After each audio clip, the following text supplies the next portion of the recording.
नमस्कार साथियों, आपका आपके अपनी YouTube channel opinion talk with Prabhat में स्वागत है। मैं प्रभात आशा करता हूं कि आप सभी बहुत अच्छे होंगे। आज मैं आप सभी के लिए एक बहुत ही इंटरेस्टिंग टॉपिक पर वीडियो लेके आया हूं। जी हां, आज के हमारे टॉपिक का नाम है difference between highways and expressways. अक्सर लोगों में इस टॉपिक को लेकर बहुत कन्फ्यूज़न रहता है कि हाईवेज और एक्सप्रेसवेज में क्या अंतर होता है। लेकिन आज के बाद आप सभी का ये डाउट दूर हो जाएगा और साथ ही साथ आज आपको हाईवेज और एक्सप्रेसवेज से रिलेटेड बहुत सारे इंटरेस्टिंग फैक्ट्स जानने को मिलेंगे। और इस वीडियो के माध्यम से आप ये भी जान पाएंगे कि एक देश के विकास में अच्छे रोड इंफ्रास्ट्रक्चर का कितना इंपॉर्टेंट रोल रहता है। और इसके अलावा रोड इंफ्रास्ट्रक्चर को लेकर हमारी करंट गवर्नमेंट के फ्यूचर प्लान क्या है। तो चलिए शुरू करते हैं आज के इस वीडियो को। इस वीडियो की शुरुआत हम यूएसए के 35th president John F Kennedy की शानदार कोट से करते हैं, जिन्होंने बोला था कि American roads are not good because America is rich, but America is rich because American roads are good. इसका मतलब यह हुआ कि अमेरिका के रोड्स इसलिए अच्छे नहीं हैं क्योंकि अमेरिका रिच है, बल्कि अमेरिका रिच इसलिए है क्योंकि वहाँ के रोड्स अच्छे हैं। इसका मतलब ये हुआ कि एक देश की डेवलपमेंट में, एक देश की ग्रोथ में वहाँ के रोड इंफ्रास्ट्रक्चर का बहुत ही इम्पोर्टेंट रोल रहता है। अब हम एक्सप्रेसवेज और हाईवेज के बीच में बेसिक डिफरेंस समझने की कोशिश करते हैं। एक्सप्रेसवेज को हम दूसरे नाम से और बुलाते हैं एक्सेस कंट्रोल्ड हाईवेज। इसका मतलब ये हुआ कि जो हमारे जो एक्सप्रेसवेज होते हैं उसमें बहुत ही लिमिटेड पॉइंट होते हैं जहाँ पे कोई व्हीकल नॉर्मल रोड से एक्सप्रेसवेज पे एंट्री या एग्जिट कर सकता है। जबकि जो हमारे हाईवेज होते हैं उसमें कोई भी व्हीकल किसी भी पॉइंट पे एंट्री और एग्जिट जो है वो ईजिली कर लेता है। इसी वजह से एक्सप्रेसवेज पे एक्सीडेंट होने की जो प्रोबेबिलिटी होती है वो बहुत कम होती है रेदर देन हाईवेज। इसलिए एक्सप्रेसवेज को जो है हाईवेज के कंपैरिजन में ज़्यादा सेफर माना जाता है। नेशनल हाईवेज हमारे देश के रोड इंफ्रास्ट्रक्चर की बैकबोन है, जो कि हमारे सभी बड़े शहर और छोटे शहरों को कनेक्ट करता है। हमारे जितने भी बड़े पोर्ट्स हैं, मेजर पोर्ट्स हैं, वो भी नेशनल हाईवेज के थ्रू कनेक्टेड हैं। इसमें मिनिमम नंबर ऑफ लेन्स 2 रहती है और मैक्सिमम 6 to 8 भी ये जाती है। Maximum number of national highways charcoal के बने होते हैं, जबकि इसमें से कुछ जो है वो सीमेंट कॉन्क्रीटेड के भी होते हैं। टू व्हीलर्स के लिए maximum speed limit normally 80 kilometre per hour रहती है, जबकि कार्स के लिए 100 किलोमीटर पर आवर रहती है। हमारे देश में नेशनल हाईवेज का टोटल जाल 1,61,350 किलोमीटर है और हमारे देश में सबसे ज़्यादा नेशनल हाईवेज उत्तर प्रदेश में है। हमारे देश का सबसे बड़ा नेशनल हाईवे NH44 है, जिसका पुराना नाम NH7 था, जो कि यूनियन टेरिटरी जम्मू कश्मीर को तमिलनाडु से कनेक्ट करता है, जिसकी लेंथ 3745 किलोमीटर है। जबकि सबसे छोटा नेशनल हाईवे NH548 है, जो कि जमशेदपुर में स्थित है। अब हम यहाँ से एक्सप्रेसवेज के बारे में जानने की कोशिश करते हैं। एक्सप्रेसवेज जो होते हैं वो हाईवेज के कंपैरिजन में ज़्यादा चौड़े होते हैं। मतलब एक्सप्रेसवेज में नंबर ऑफ लेन्स जो होती हैं वो हाईवेज के कंपैरिजन में ज़्यादा होती हैं। नॉर्मली हाईवेज में जो नंबर ऑफ लेन्स रहती है वो 4 to 6 रहती है, लेकिन एक्सप्रेसवेज में ये 8 to 10 तक भी जा सकती है। उसके अलावा एक्सप्रेसवेज में हाईवेज के कंपैरिजन में फीचर्स बहुत ही मॉडर्न होते हैं। यहाँ पे आपको एक्सेस रैम्प्स मिलेंगे, ग्रेड सेपरेशन मिलेंगे, फूड कोर्ट्स मिलेंगे, पेट्रोल पंप मिलेंगे, लेन डिवाइडर्स मिलेंगे, इमरजेंसी सर्विस मिलेंगी, एम्बुलेंस सर्विस यहाँ पे मिलेंगी और स्पेशली एनिमल्स के लिए एलिवेटेड सेक्शन भी होते हैं। जैसे कि आपने देखा होगा कि दिल्ली मुंबई एक्सप्रेसवे जो है वहाँ पे एनिमल्स के लिए एलिवेटेड सेक्शन बनाए गए हैं। इसका मतलब अगर किसी एनिमल को एक्सप्रेसवेज को अगर क्रॉस करना है तो उसे ऊपर से जाने की ज़रूरत नहीं है, उसे नीचे से ही एक अलग से सेक्शन बना दिया जाता है जिससे वो वहाँ से निकल जाता है। एक्सप्रेसवेज जो होते हैं उनकी जो क्लास होती है वो हाईवेज के कंपैरिजन में बहुत अच्छी होती है। मतलब बिल्ड क्वालिटी बहुत अच्छी होती है, फैसिलिटी बहुत ज़्यादा होती है। इस टाइम अगर हम देखें तो इंडिया में एक्सप्रेसवेज की जो लेंथ है वो लगभग 4000 किलोमीटर के आसपास है और यहाँ पे मैक्सिमम स्पीड लिमिट जो रहती है वो 120 किलोमीटर पर आवर रहती है, जबकि हाईवेज में मैक्सिमम स्पीड लिमिट जो है वो 80 to 100 किलोमीटर पर आवर रहती है। आज की डेट में हमारे यहाँ पे 44 एक्सप्रेसवेज इंडिया में इस टाइम है और इसमें सबसे बड़ा एक्सप्रेसवे जो है वो जो अभी बन रहा है दिल्ली मुंबई एक्सप्रेसवे, जिसकी लेंथ 1386 किलोमीटर है। अब हम यहाँ से एक्सप्रेसवेज और हाईवेज के बीच में डिफरेंस को समझने की कोशिश करते हैं। पहला डिफरेंस तो हमारा यहाँ पे ये होता है कि एक्सप्रेसवेज में नंबर ऑफ लेन्स जो होती है वो हाईवेज के कंपैरिजन में ज़्यादा होती है। दूसरा डिफरेंस ये होता है कि एक्सप्रेसवेज में एक्सेस पॉइंट बहुत ही लिमिटेड होते हैं।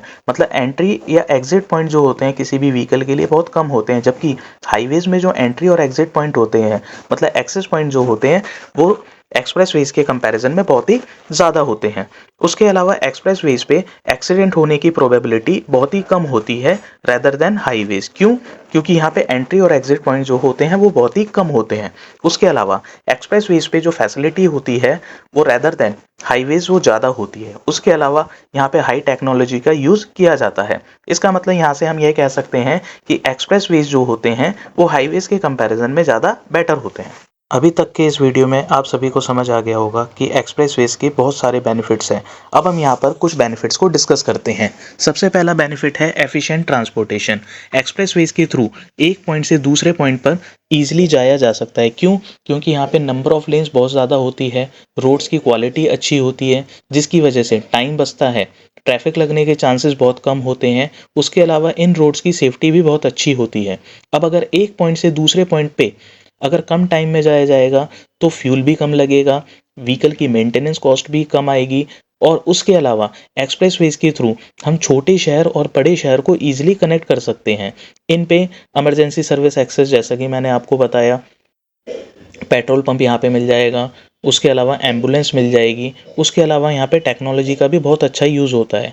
उसके अलावा यहाँ पे सबसे बड़ा बेनिफिट है एनवायरनमेंट का। क्यों?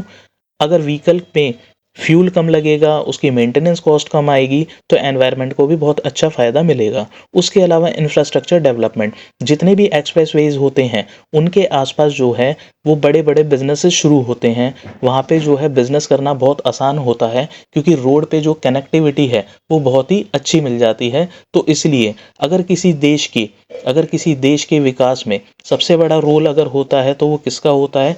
बड़े अच्छे रोडों का। और अच्छे रोडों में सबसे अच्छा योगदान होता है एक्सप्रेसवेज का। अब अगर हम पूरे विश्व में रोड नेटवर्क की बात करें तो सबसे बड़ा रोड नेटवर्क है यूएसए का। उसके बाद सेकंड नंबर पर इंडिया आता है, थर्ड नंबर पर चाइना आता है, फोर्थ नंबर पर ब्राज़ील आता है। अब अगर हम देखें, इंडिया जो है रोड नेटवर्क के मामले में सेकंड नंबर पर है। लेकिन यहाँ पे सबसे बड़ी दिक्कत ये है कि रोड्स की जो क्वालिटी है वो अच्छी नहीं है। अगर हम यूएसए के जो हाईवेज हैं उन पे अगर हम एवरेज स्पीड देखें तो वो 120 किलोमीटर पर आवर रहती है। लेकिन अभी इंडिया में एक रिपोर्ट आई है जहाँ पे हमारे जो नेशनल हाईवेज है वहाँ पर जो एवरेज स्पीड है वो मात्र 45 किलोमीटर पर आवर है। मतलब आप समझ रहे हो, एक तरफ यूएसए में जो हाईवेज पे जो एवरेज स्पीड है वो 120 किलोमीटर पर आवर है, लेकिन यहाँ पर जो एवरेज स्पीड जो नेशनल हाईवेज पे है वो 45 किलोमीटर पर आवर है। तो ये बहुत बड़ा कंसर्न है ये। जैसा कि मैंने आप सभी को बताया था, इंडिया में लगभग इस टाइम 44 एक्सप्रेसवेज हैं। उनमें से जिनका काम पूरा हो चुका है उसके बारे में अब हम डिस्कस करते हैं। पहला हमारा एक्सप्रेसवेज है यमुना एक्सप्रेसवे, जो कि ग्रेटर नोएडा को आगरा से कनेक्ट करता है। दूसरा हमारा एक्सप्रेसवेज है मुंबई पुणे एक्सप्रेसवे, जो कि मुंबई को पुणे से कनेक्ट करता है। तीसरा हमारा एक्सप्रेसवेज है अहमदाबाद बड़ोदरा एक्सप्रेसवे, जो कि अहमदाबाद को बड़ोदरा से कनेक्ट करता है। चौथा हमारा है ईस्टर्न पेरिफेरल एक्सप्रेसवे, जो कि कुंडली को पलवल से कनेक्ट करता है, जो कि दिल्ली के ईस्टर्न साइड पे है।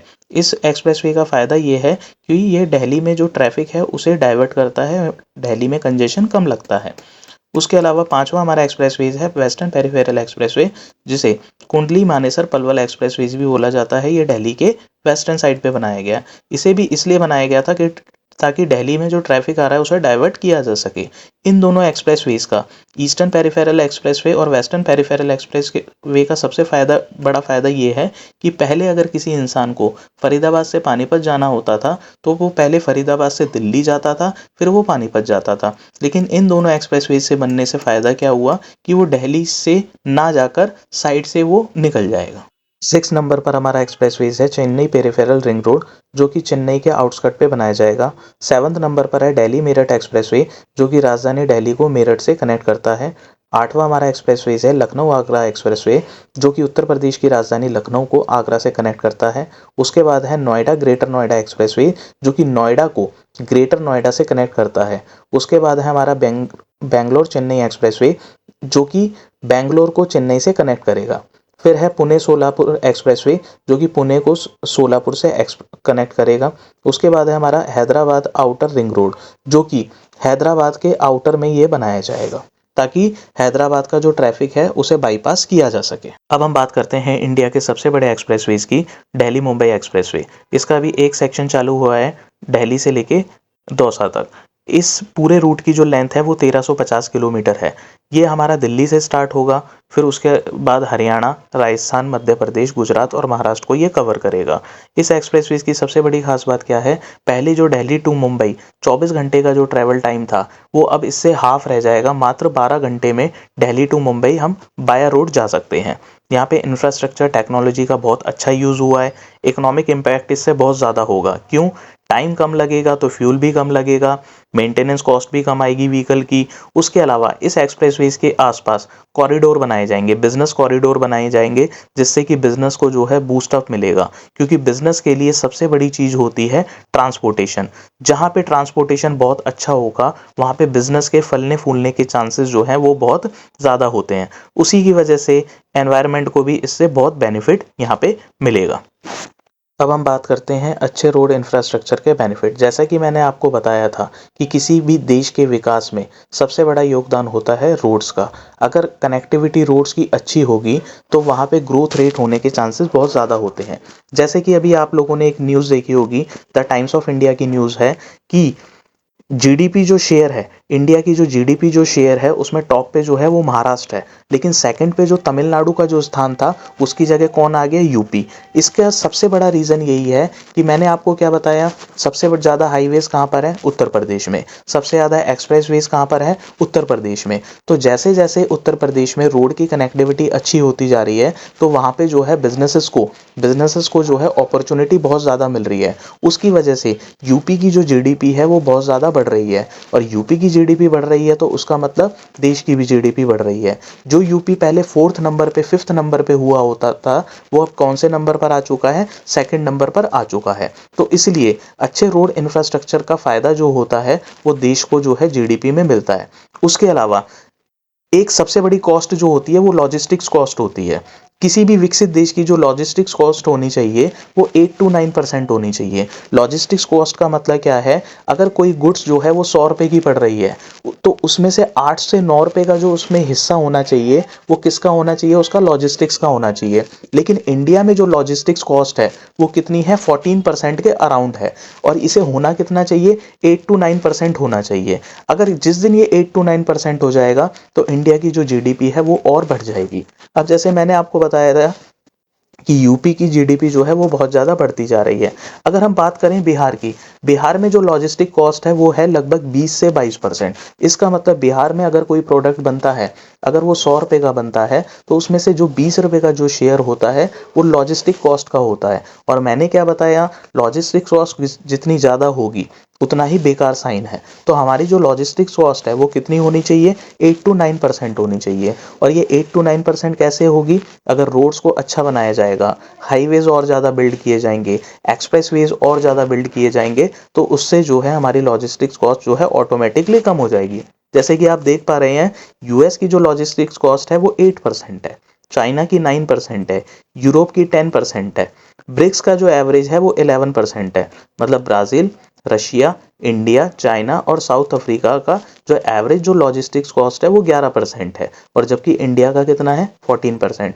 और ये होना कितना चाहिए? ये 8% होना चाहिए। आशा करता हूँ आप सभी को ये वीडियो बहुत पसंद आई होगी। अगर आपको लगता है कि इस वीडियो के माध्यम से आपकी नॉलेज में एनहेंसमेंट हुआ है तो आप सभी इस चैनल को सब्सक्राइब कर सकते हैं और वीडियो को लाइक कर सकते हैं और अपने फ्रेंड्स के साथ शेयर कर सकते हैं। Okay, bye bye.